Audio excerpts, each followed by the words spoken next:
Hi guys, everyone has a story, and all of our stories, I firmly believe, are important. And just as our stories are important, it's good to recognize that. It's also good to recognize that all of us were caught up in bigger stories of our family, of our workplaces, of our nations. The list could go on and on. And stories are important because they tell us, amongst other things, how we got here, what our identity is. They tell us what's wrong with the world and who the bad guys are. Big stories also have a plot or kind of like a progression, a plan that tells us where we are going and how to fix what's been broken. And they also big stories often have someone who makes it possible to fix what's been broken. This person, this event, this entity is the hero of the story. And it's the same for God's story, which I like to call the big story. So in the story of God, there's a hero, and his name is Jesus.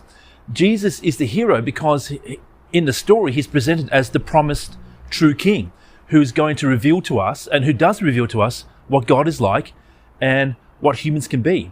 He shows us perfectly God's name, nature, and heart, and that faithfulness to God by a human is possible. Let me read to you from just one of the parts of the Gospels, Matthew 26, verse 39. And really, I could choose almost any verse in the Gospels. If you want to have this idea of how the big story talks about who Jesus is, someone who portrays God as who he really is, shows us what God is like, and also shows us what human beings can be, you can read anywhere in the Gospels. I'm just choosing this passage here. So Matthew 26, verse 39, it says this. This is talking about Jesus. Going a little farther, he fell with his face to the ground and prayed, "My Father, if it is possible, may this cup be taken from me, yet not as I will, but as you will." So keep that scripture in mind. Jesus shows us what God is like. So God has shown his people, Israel, Jesus is an Israelite, God has shown Israel his name and his nature. And in revealing his name and his nature, he says what he's like. He says, "I am compassionate, I am gracious, I am slow to anger, I am full of loving kindness and faithfulness, I am forgiving, and I also pursue justice." And so God shows us his name and his nature. He also shows Israel his heart. And he shows Israel his heart through the Ten Commandments. The Ten Commandments aren't just a list of do's and don'ts. They're guidelines and principles for humans to flourish. God's heart is that humans would flourish. And they're also guidelines to stop humans being exploited, because exploitation is the opposite of flourishing. And so Jesus, he shows us these things. Jesus lives the perfect life without sin. He shows us, what I mean by that is he shows us what it is to live life without relational brokenness. He shows us what a life without any brokenness between our relationship with God is like. He shows us what life is like without any relational brokenness between us and other human beings, and even between us and the rest of creation. He shows us what God is like by living this perfect life full of relational fullness, without relational brokenness, without sin. He lived his life revealing who God is. He shows us what God is like. Jesus lived his life full of compassion, full of grace, full of forgiveness, and full of justice, just like God. And the reason he does that is because Jesus is God. He is the Son of God. So Jesus shows us what God is like.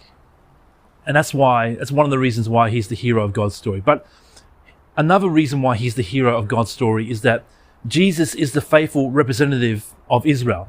In many ways, Jesus is truly Israel. And Jesus is also the faithful representative of humanity. In many ways, Jesus is truly human, the true human.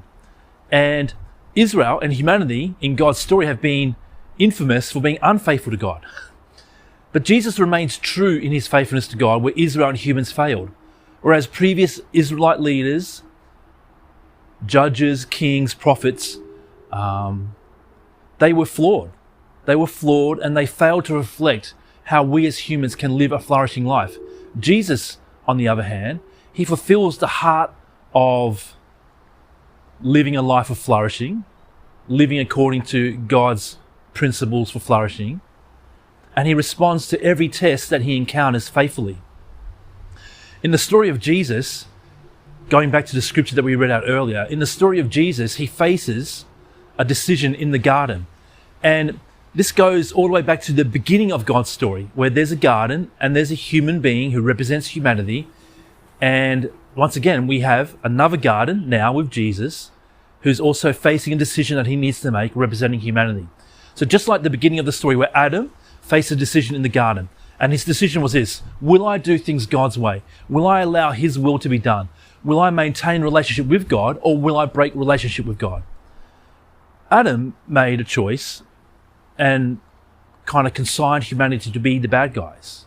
Adam rejected God's will, breaking relationship. Where Adam rejected God's will, Jesus embraced it. Jesus is facing the cross. It's not a decision that he faces lightly. He's agonizing over this decision. In many ways, he prays, if I can get out of not doing this, I want to get out of not doing this. But not my will be done, but your will be done. Jesus is faithful. And I think this is important, actually. I think this is important because everyone has a vision for what humanity can be. Everyone has a vision of what humanity can be, but Jesus lived out that vision. Jesus doesn't just talk the talk, he walks the walk.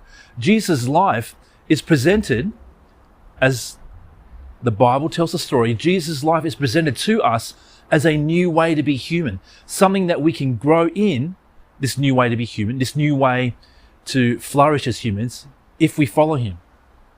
Which makes sense because it makes sense that Jesus offers us this opportunity to model our humanity on his, because all of us are modeling our humanity on someone. And it's not something I think we think about much or very deeply, but something that I believe is true, and maybe we can discuss this, maybe you disagree. But I think we're all modeling our humanity on somebody. We're all faced with a choice. And if that is true, if my thesis is true, then we're all faced with a choice. We can accept Jesus' vision of humanity, or we can accept somebody else's vision of humanity.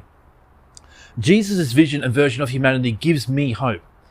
Whenever people are dismayed about what humans are doing to each other in the world, and there's so many reasons to be dismayed about how humans treat each other, or maybe even how humans are treating the environment and the rest of creation.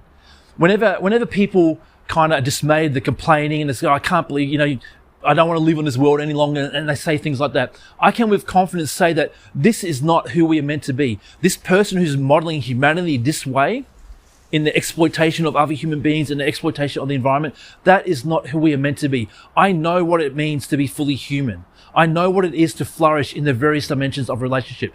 It has been modeled for me. It has been revealed to me by the true human, Jesus. It has been modeled for me by the true human. And if you have other models that you're following, that's fine. And I absolutely respect that. As for me, this story is compelling. As for me, I'm following Jesus. And if you're around me for any length of time, then I'm going to point out that his vision of humanity is also my vision of humanity. Obviously, Jesus lives it out perfectly. I live it out very imperfectly, but I'm on a journey. And maybe you might want to come on that journey with me. It's up to you. I hope that we can, whatever your decision is with that, then I hope we can respectfully dialogue about that. And maybe we can start right now with a few questions. So let me ask you this first question. This idea that there is a true king, a hero in God's story, who's Jesus, and that Jesus, he reveals to us what God is like, and he also shows us what humans can be. Does this part of the story make sense of something that you felt or experienced in your life, or something that you've longed for? Maybe you've longed, I wish just someone would show me what God is like. I just wish that someone would show me how humans are meant to live, how we can truly flourish. Does this part of God's story frame the things you see in the world in a useful way? Another question. Do you agree that we are modeling our vision of humanity on somebody else? Do you think maybe, no, I'm blazing my own trail of humanity and there's no other external influences? Or do you think, no, actually there are external influences and I consciously look for them? Or there are external influences and I just don't even think about it, but I know they must be influencing me. Do you agree, or maybe you disagree, that we are modeling our vision of humanity on somebody else? And what are some of those options? What are some of those things that we can model? The people, ideologies, what are some of the common options that we have? Is it something that, do you think that this idea that we model our humanity on someone else, is that something that you think we think about a lot, that we discuss with others? And maybe what hope do you have in the various options for humanity, for who humanity can be? Final set of questions. What does it mean to have a vision of humanity, of who we can be? Does it actually make a difference in our lives? Does having a vision of who humanity can be make a difference in your life? Or maybe it doesn't. Whoever your model of humanity is, if it does make an impact on your life, can you share how it makes an impact in your life? And I would love to hear some feedback on this. I'm always wanting to learn people's stories, always wanting to learn how they see the world and how it impacts the way they live their life in the world. So that's it from me, and looking forward to getting some feedback from you guys.